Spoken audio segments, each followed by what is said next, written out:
So, what's with the traffic lights on this website? The green lights are signals for us to implement a suggestion now on behalf of the environment. Some green recommendations come with no cost.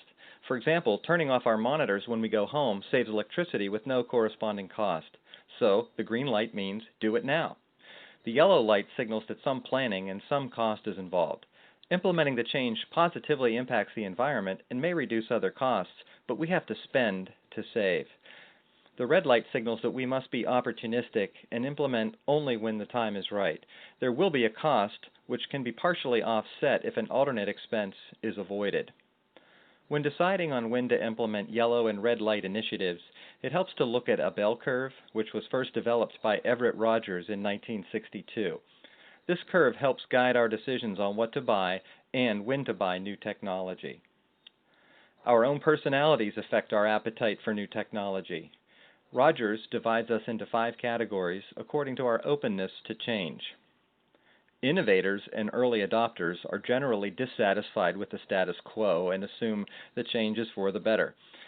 Sometimes innovators buy because there is a coolness factor. The early and late majority, called mainstream adopters, make up 64% of the population. These are folks who will determine whether a new technology becomes mainstream. Laggards are very set in their way and will only adopt innovation when it has already become mainstream or standard practice. In addition to our personalities, we have to look at the maturity of the product we already have. If the product we already have is on the growth side, the left side of the bell curve, the red traffic light probably means stop. Waiting until the product we already have matures before we replace it improves the return on investment. We also expect that better choices will be available to us in the future if we wait. If the product we already have is on the decline side of the product maturity scale, the red traffic light may immediately turn green for us. We have already realized our return on investment, and danger lurks if we don't look to upgrade soon.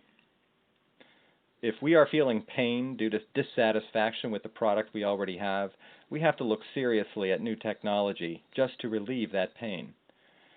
If we are satisfied with what we already have, there is no objective reason to buy, unless some outside factor forces us to change. So we wait, grow our return on investment, and assume something better will come along later. Sometimes staying put with what we already have is not an option because the status quo is untenable. This kind of predicament makes the costly green choice much more attractive because implementing the green choice avoids a likely similar cost. If, by making a green purchase, we can avoid a similar cost that is not as green, we go ahead and buy. The red light turns green. For example, it is a lot easier to justify the purchase of a hybrid automobile if we absolutely need to buy a new car anyway.